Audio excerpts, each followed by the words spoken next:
දරු සම්පතක් කියන්නේ මේ ලෝකේ ගොඩක් දෙනෙකුට මහ මෙරක් වගේ. මොකද අපි හැමෝම දරුවන්ට ආදරේ. කසාද බැන්දට පස්සේ ගොඩක් දෙනෙකුගේ බලාපොරොත්තුව දරුවෙක් හදාගන්න. ඒත් එහෙම නොවන අයත් මේ ලෝකේ කර්මෙට ඉන්නවා. ඒ අය ගැන නෙවෙයි අපි කතා කරන්නේ. දරුවෙක් පිළිසිඳ ගන්නවා කියනකොට අම්මෙකුට තාත්තෙකුට ඇතිවන හැඟීම වචනෙන් විස්තර කරන්න බැරි තරම් සුන්දරයි. කැප් ගත්තාට පස්සේ කාන්තාවක් එයාගේ දරුගේ බව ආරක්ෂා කරන්න ගොඩක් උනන්දු වෙනවා. හොඳ පෝෂණ ගුණින් යුක්ත කෑම කන, පරිස්සම් වෙනවා. අඳින ඇඳුම පවා වෙනස් කරනවා. දාන සෙරෙප්පු දෙක පවා වෙනස් කරනවා. සිතුම් පැතුම් පවා වෙනස් කරගන්න. දරුවා ගැබ තුල ඉන්නකොට දරුවාගේ ශාරීරික සෞඛ්‍යය වගේම මානසික සෞඛ්‍යය ගැනත් හිතන්න ඕනේ. ලොව පිළිගත් මෙන්න මේ උපදෙස් ඔබට ගොඩක් වැදගත් වෙයි.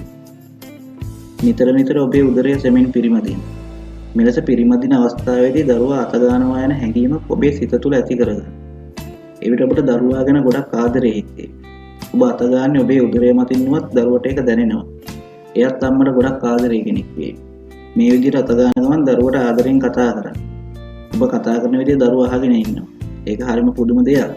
මේ වගේ කතා කරන විට ඔබට පුළුවන් දරුවා සමග සංවාදයේදී දරුවාට නොයෙක් දේවල් කියලා දෙන්න. දරුවා ගර්භාෂයේ ඉන්න කාලෙත් එයා ඉගෙන ගන්න. එයාට භාෂා හැකියාව දෙන්න අම්මට පුළුවන්. අම්මා විතරක් නෙවෙයි තාත්තත් මේකට උදව් වෙන්න. තාත්තටත් පුළුවන් දරුවට කතා කරන්න. අම්මගේ උදරේ පිරිමදින්න. එතකොට දරුවා අම්මට වගේම තාත්තටත් කිට්ටු දරුවෙක් වෙයි. මොකද දරුවා ගොඩක් කැමතියි අම්මා වගේම තාත්තත් එයාට කතා කරනවා. දෙන්නගේම ආදරෙන්ද දරුවා අම්මාගේ ගර්භාෂය තුළ සුවසේ සතුටෙන් වැඩේවි. වෙනස් භාෂාවලින් දරුවට කතා කරන්න පුළුවන් නම් වඩාත් හොඳයි. එතකොට දරුවා ඔබේ කටහඬේ විවිධ ස්වරූපයන්ට සහ විවිධ භාෂාවලින් ඔබ අදහස් කරන දේ ගැන වැටහීමක් ලබා ගන්නවා.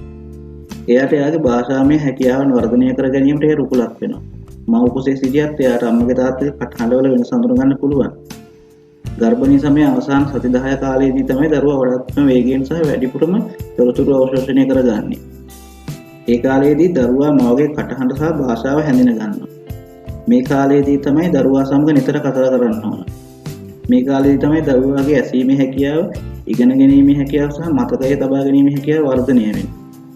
ඉතින් මේ කාලයේදී දරුවා සමග කරන කතාබහ ගොඩක් වැදගත්. අපි මේ කියපු දේවල් ගැන ඔබේ අවධානය යොමු කරන්න. තවත් මෙවැනි අලුත් වීඩියෝවකින් නැවත හමු වනතුරු ඔබට සුබ දවසක්. මෙවැනි වටිනා දේවල් දිනපතා දැනගන්න අපිව subscribe කරන්න අමතක කරන්න එපා.